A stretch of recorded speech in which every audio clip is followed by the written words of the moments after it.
ونستعينه ونستهديه ونستغفره ونعوذ بالله من شرور أنفسنا ومن سيئات أعمالنا من يهده الله فلا مضل له ومن يضلل فلا هادي له وأشهد أن لا إله إلا الله وحده لا شريك له وأشهد أن محمدا عبده ورسوله اللهم صل على محمد وعلى آل محمد كما صليت على إبراهيم وعلى آل إبراهيم إنك حميد مجيد أما بعد عباد الله. All praise due to Allah, and His praise and blessings and peace be upon our Prophet Muhammad sallallahu alaihi wasallam, his family, his companions and his followers until the day of judgment. I bear witness that Allah is the only one worthy of worship, and Muhammad sallallahu alaihi wasallam, his last and final messenger. My dear brothers and sisters, Allah subhanahu wa ta'ala created this life and made it filled with challenges. Allah subhanahu wa ta'ala have promised us that this dunya, as it's called dunya, which is something lower, it will never be perfect for anyone. It will not go smooth all the time for anyone. No matter how old or young you are, no matter how rich or poor you are, healthy or sick, a Muslim or a kafir, a good doer or an evil doer, a righteous or not. Every one of us will have his share or her share of challenges and difficulties that they will go through. Allah subhanahu wa ta'ala said, يا أيها الإنسان إنك كادح إلى ربك إنك كادح إلى ربك كدحا فملاقيه. O human being, you're all going to live in challenges. You're all going to face challenges. And kadh, it means tough ones, hard one. That's the nature of this life. لَقَدْ خَلَقْنَا الْإِنسَانَ فِي كَبَدٍ. We created a human being and we let them live in this life, in this worldly life. And part of living in this on earth, part of living in this life is to meet these challenges, to go over these challenges, to deal with these difficulties in life.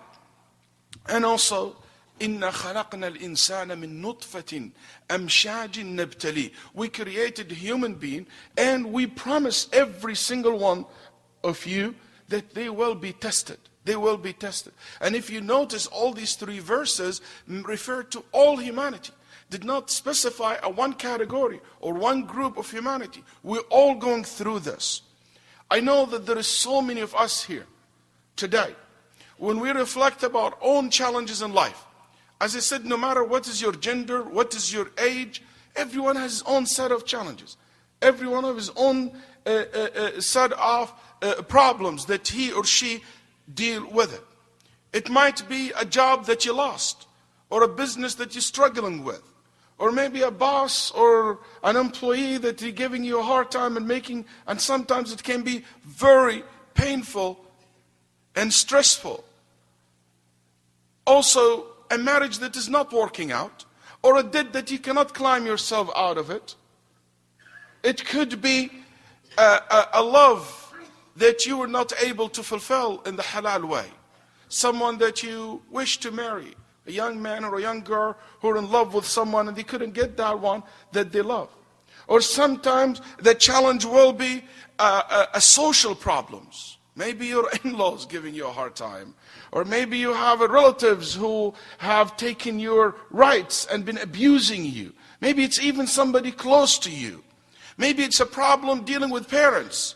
Maybe it's a problem dealing with your teenager or teenager boy or girl. A son or a daughter who giving you a hard time. Or you so worry about them. Or maybe it's a sickness. It's a physical sickness. Maybe it's a stress.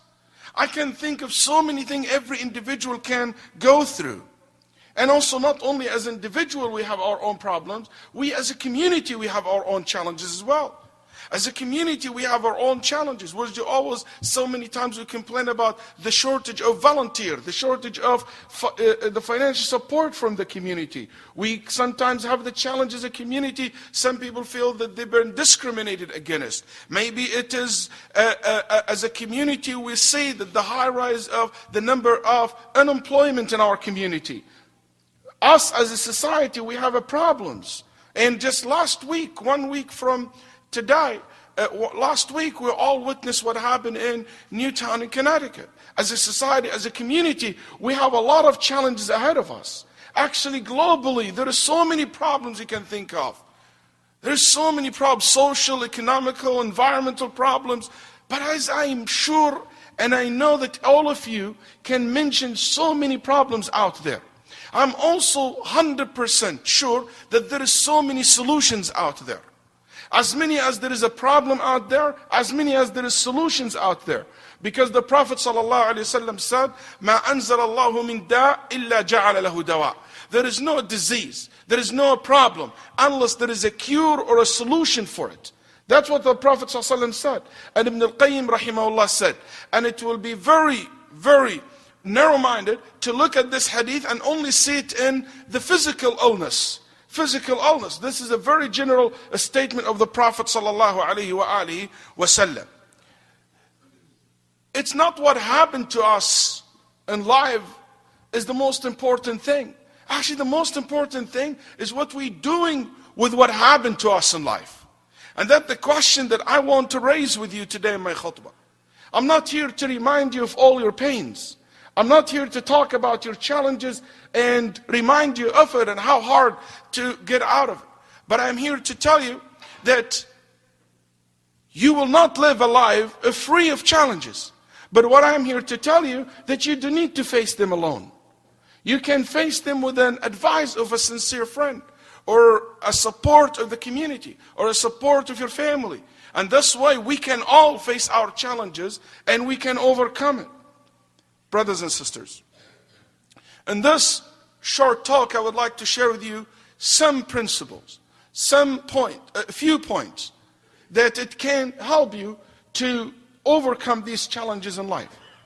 And one, and the most important one for me, is to start with, will be الثقة بالله سبحانه وتعالى. That every time you face a challenge in your life, I want you to always have that faith in Allah subhanahu wa ta'ala. That you know that you don't ever give hope in Allah subhanahu wa ta'ala. When Yusuf alayhi salam, years after he lost his son, which is, any person will think that son is already gone. Years after that, he said to his children, يا بني يذهبوا فتحسسوا من يوسف وأخيه ولا تيأسوا من روح الله إنه لا ييأس من روح الله إلا القوم الكافرون. The only disbelievers are the one who will forsake Allah subhanahu wa ta'ala. The only disbeliever are the one who are not going to lose their hope and trust in Allah subhanahu wa ta'ala. We all should remind ourselves every time we meet a challenge, إِنَّ رَحْمَةَ اللَّهِ قَرِيبٌ مِّنَ الْمُحْسِنِينَ, that Allah's mercy is so close to the muhsineen. فَعَلَيْهِ تَوَكَّلُوا, put your trust in Allah subhanahu wa ta'ala. إِن كُنتُم مُؤْمِنِينَ, if you are a believer. وَتَوَكَّلْ عَلَى الْحَيِّ الَّذِي لَا يَمُوتُ. He said, put your trust in the one who is the all-living, who never dies, who's alive, who is beside you, who is capable of helping you. Hasbi Allah. Allah is my sufficient. La ilaha illahu. I have no other one to consider I my complete and sufficient except Allah subhanahu wa ta'ala, the Almighty. توكلت عليه توكلت وهو رب العرش العظيم. I put trust on Him, and He is the great Lord, the Lord of the great throne. All these verses inspire us to always remember that to put our trust in Allah subhanahu wa ta'ala. It's needed that you let Allah subhanahu wa ta'ala to do it His way. We don't always understand Allah subhanahu wa ta'ala's method. We don't always understand Allah subhanahu wa ta'ala's way of handling and doing things. But in the end of the day, I have the trust that He is handling it. And I have trust that the one who is handling is the most merciful, the most caring one ever you can think of.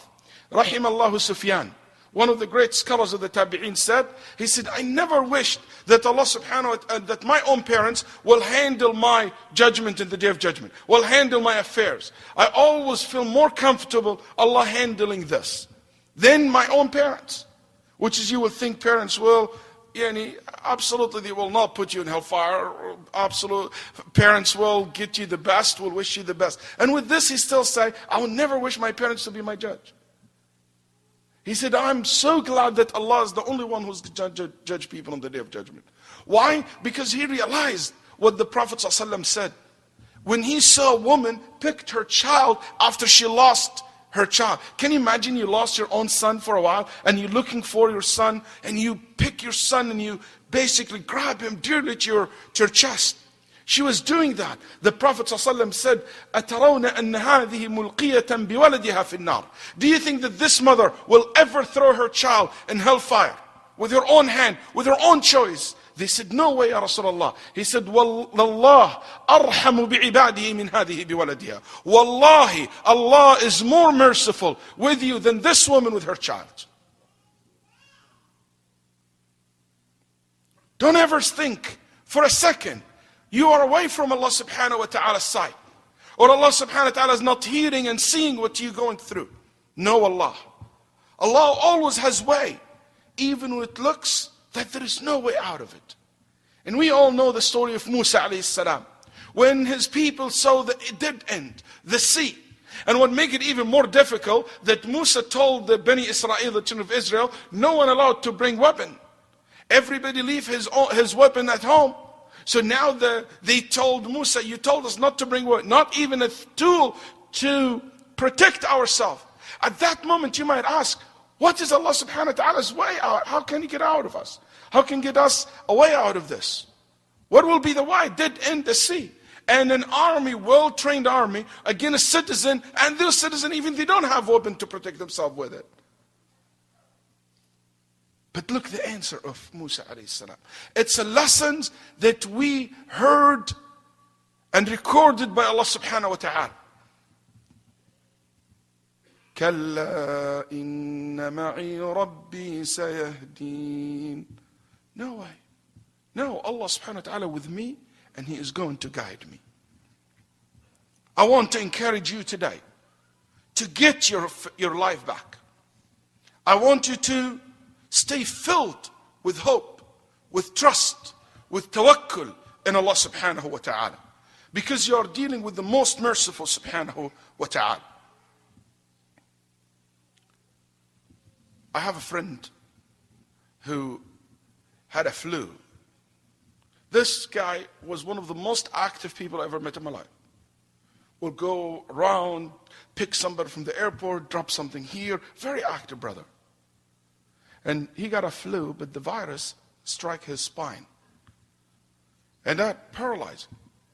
He was in the hospital, and every one of us was thinking, the person that you cannot see him sitting is now maybe will be sitting in a chair for the rest of his life.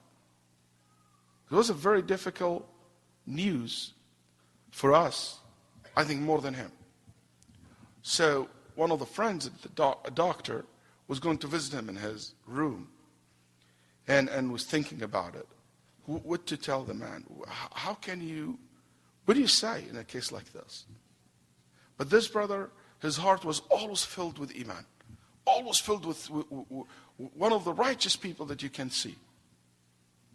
And when the brother walked into the room to talk to him, he said he saw this big smile in his face. And he said, before I say anything, he said, Alhamdulillah. Now Allah subhanahu wa ta'ala giving me a chance to settle down and to finish memorizing the Quran. I don't need to be going around and running all over the place anymore. In 6 months, he finished Hifz al-Quran. In 2 years, he was walking with a cane to the masjid. After a therapy. At that moment, he never forgot that Allah subhanahu wa ta'ala beside him. He never forgot that Allah subhanahu wa ta'ala there for him. That heart filled of iman. It just reminds me of what Allah subhanahu wa ta'ala said, as the Prophet ﷺ related to us. أَنَا عِنْدَ حُسْنِ ظَنِّ عَبْدِي بِي فَلْيَظُمْ بِعَبْدِ مَا شَاءَ. I will be according to your expectation from me. So whatever you expect from me, you will get. I want to remind you also of the second point I want to share with you today. That you know what? With difficulties comes ease. As Allah subhanahu wa ta'ala said, إِنَّ مَعَ الْعُسْرِ يُسْرًا إن مع العسر يسرا. قال ابن عباس الحمد لله الذي قال مع العسر ولم يقل بعد العسر يسرا. Allah subhanahu wa ta'ala said, with difficulty comes ease. Ibn Abbas said, I'm so glad that Allah said with it, and he didn't say after difficulty ease comes. He didn't say that, he said with it. That's why I want to let you know that if you go into hardship, I want you to know that your payday is coming. When you start saying to yourself, you know what, this is not going to work out between me and her, or me and him, it's just the divorce. When you just want to willing to give up on your son, and you said, this girl is never going to go straight, it's not going to change.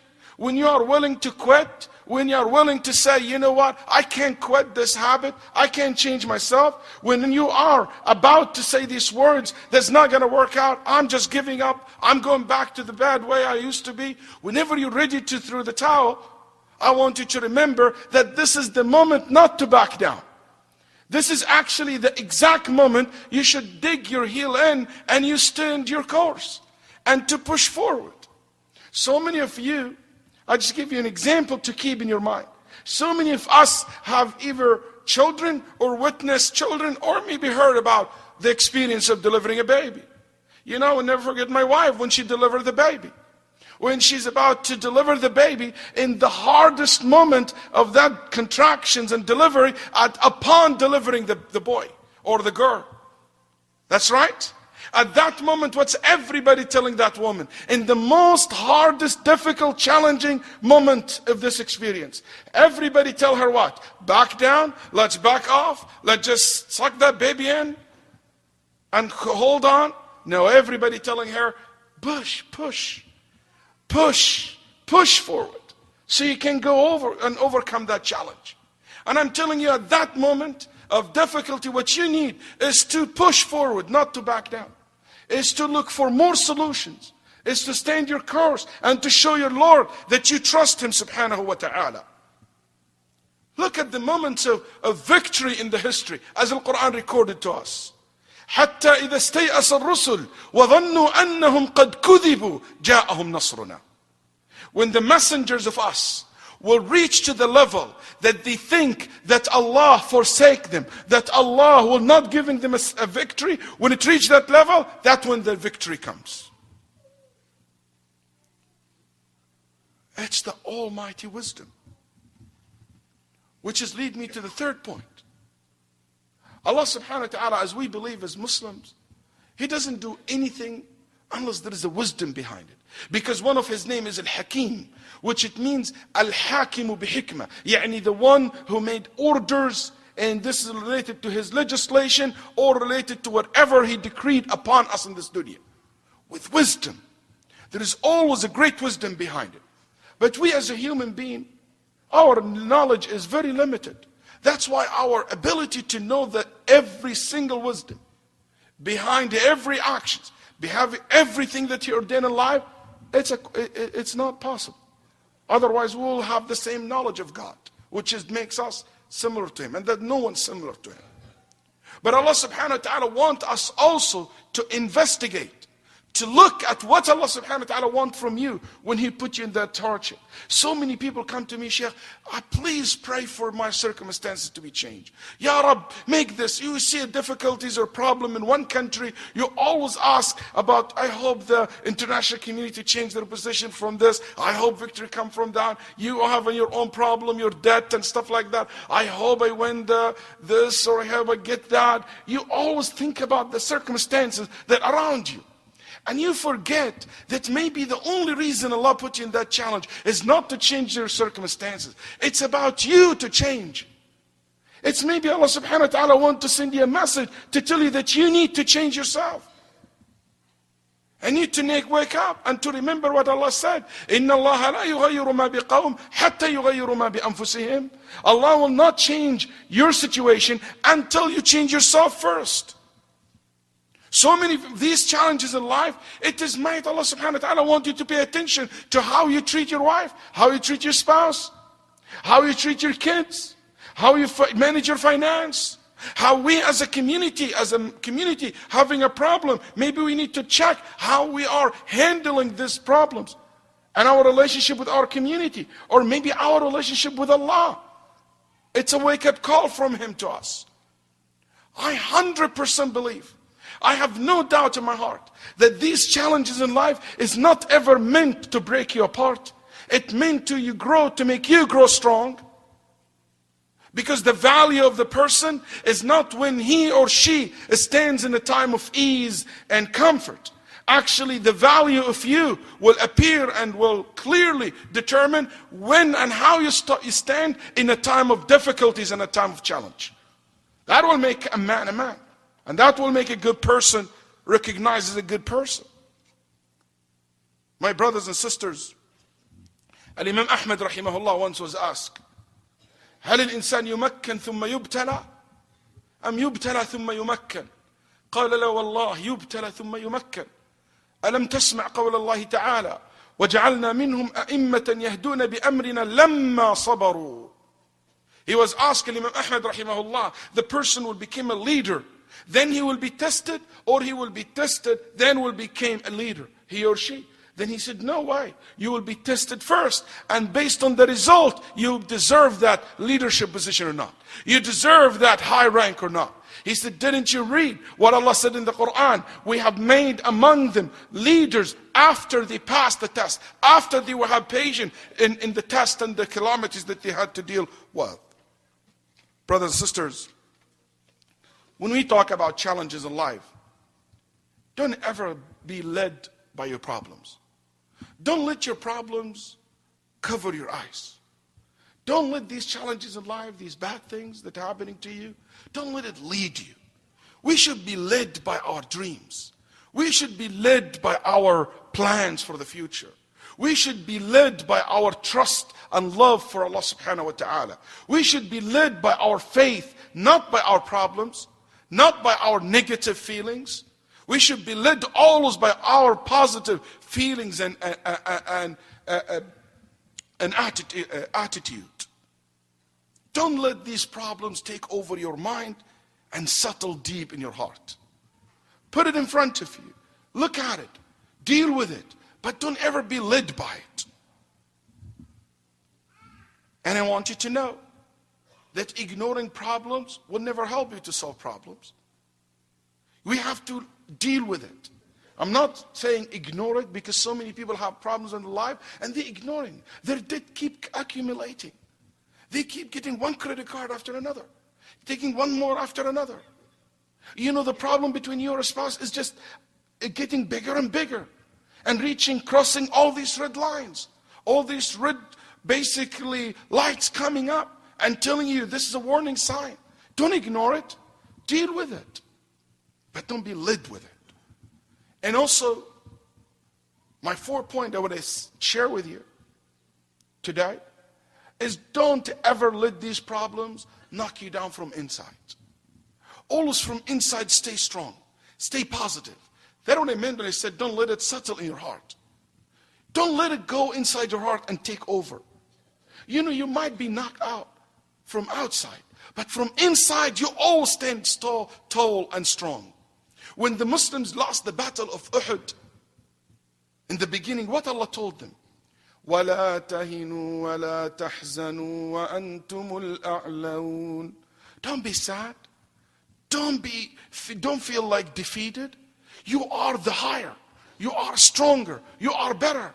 Even if you lost the battle, but you still, from inside, you're a winner. You know, one of the most beautiful example was given to the mu'min, what the Prophet ﷺ said. And there is an indication to this hadith in the Quran as well in Surah Ibrahim. The Prophet ﷺ said, مَثَلُ الْمُؤْمِنِ كَمَثَلِ النَّخْلَةِ. The example of the mu'min like the palm tree. And in Quran in Surah Ibrahim have mentioned something similar to that when he said, وَمَثَلُ كَلِمَةٍ طَيِّبَةٍ كَشَجَرَةٍ طَيِّبَةٍ. Anyway, one of the most beautiful things about palm tree that many people don't know, the palm tree, if you notice, if you look at after hurricanes, you know, aftermath, you look at any city, especially look in Florida and areas where hurricane or Bahamas strike, you always see these palm trees stand up tall. While these thicker trees knocked down. You remember the hurricanes that we had here? So many, these thick trees are knocked down in the street. But palm trees, you will not, it's very, very rare to find a palm tree that it was basically knocked off. Why? Because palm tree have the ability from the top of the tree, can go bend all the way, touch the floor, and come back again straight. And that's not exist in any other tree. It come back straight. When the Prophet ﷺ said the example of the mu'min, the nakhla, it is to inspire us and to tell us no matter how things bend you, you should come back again. Bounce back again straight and strong. You should not let ever be defeated from inside. Brothers and sisters, I ask Allah subhanahu wa ta'ala, اجعلنا ممن يستمعون القول فيتبعون أحسنه. أقول ما سمعتم واستغفر الله لي ولكم.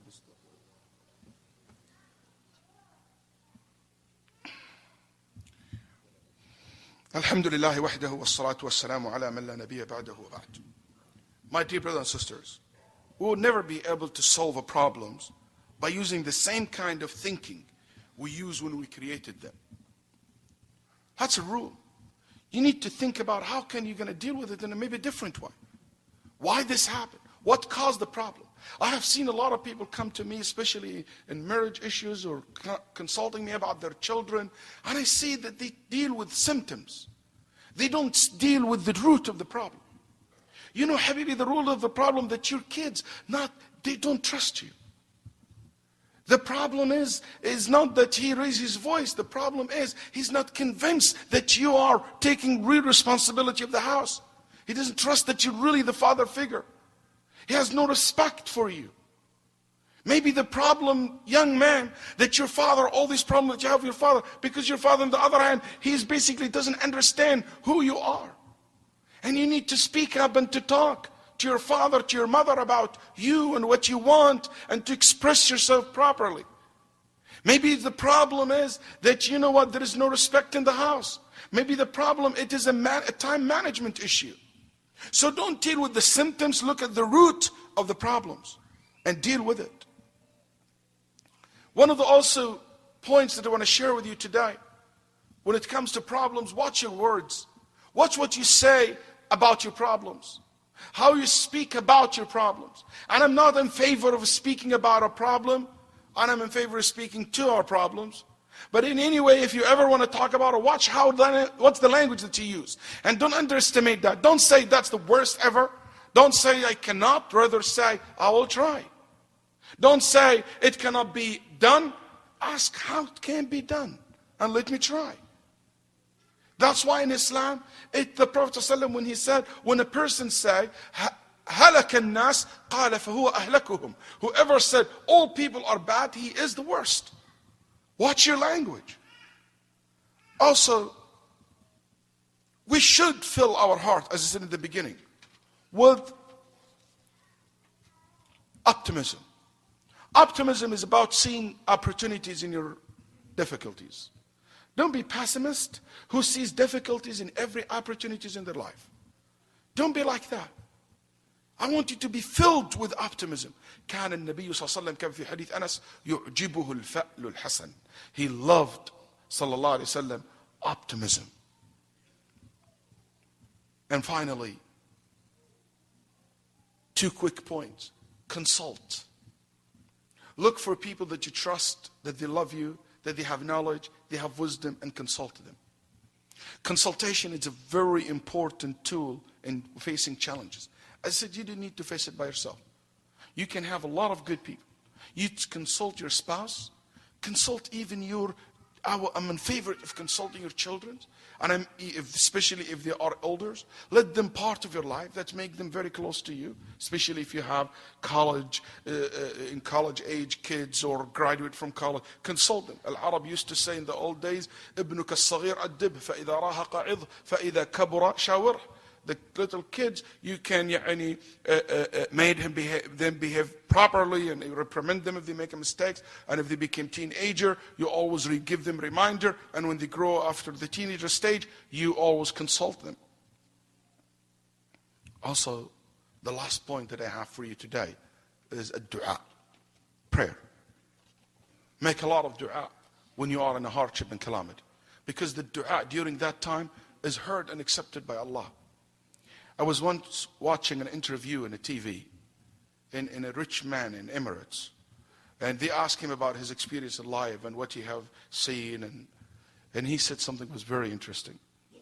He said, there is one incident I will never forget. I walked out of my palace one day, walking in the street, and he said, I saw this little masjid next to the neighborhood, next to my neighborhood, and in it someone who's like so into the dua, raising his hand, crying, so into the dua. And I felt in my heart, so something stopped me. And I walked into the masjid, I prayed 2 rak'ahs, he didn't even notice me. And he said he was so into his dua that I said to myself, must be going through very hardship. I waited about 10 minutes, then I approached the man and I said, hey, I saw you so sad, and is there anything I can help you? And he said with tears in his eyes, he said, my wife in the hospital. And the hospital holding, and he want to do a transplant kidney, and there is a donor, but he want to charge him money. But he doesn't have enough money to pay for that transplant to be done. So he said, I'm short in 5,000 dirham. And that man offered immediately the money, and he gave it to him. Then he said, this is my business card. You look like an honest man I can use, and I trust any given time in your life. He said, that's nothing for me, 5,000 or nothing. He said, anytime you need help, just give me a call. He gave me back my business card, and he said, thank you. If any time I need help, I know who to call. The one who have sent you to me. A dua is a very powerful tool if using it. And I will guarantee you that there is no single dua you have done have went in vain. It's either something you will see it in near future, or something Allah subhanahu wa ta'ala protect you according to your dua from it, or something Allah want to keep it fully as a form of reward for you in a day when you need that reward the most. When you are in front of your scale and you see the good deeds and the bad deeds, and at that time maybe that thing that you pray for it to happen, you maybe got it and enjoyed it and wasted it in the dunya, and you not benefit from it in the akhir. And maybe Allah kept it as a form of reward for you, and that will make you survive in the day of judgment. That will make you closer to the Prophet ﷺ in Jannah. That will raise you higher in Jannah. You don't know what's Allah's plan for you. But what I know for sure, that Allah's plan for me and for you is the best plan. May Allah subhanahu wa ta'ala make us among those who are strong in their iman. May Allah subhanahu wa ta'ala make us among those who will able to solve their problems and other people's problems. May Allah subhanahu wa ta'ala يجعلنا وإياكم من الموفقين. اللهم إني أسألك أن تستعملنا في طاعتك، وأن تغفر لنا ذنوبنا، وأن ترحمنا يا حي يا قيوم. اللهم وفقنا لكل خير، وأبعد عنا الشر كله يا ذا الجلال والإكرام. اللهم ارفع يا ذا الجلال والإكرام عن إخواننا المستضعفين في سوريا. اللهم ارفع عنهم عاجلا غير آجل، وانصرهم نصرا مؤزرا على عدوك وعدوهم يا حي يا قيوم. ارفع عن إخواننا المستضعفين في باكستان والبورمة وفلسطين يا حي يا قيوم. اللهم أنزل على هذا المسجد وأهله بركات من عندك يا ذا الجلال والإكرام. وفق المسلمين في بلدنا هذا في هيوستن لكل خير، وأعنهم واحفظهم يا حي يا قيوم. اللهم إنا نسألك يا ذا الجلال والإكرام أن تغفر لنا ولوالدينا ولأهلينا وقرابتنا وذوي أرحامنا ومن له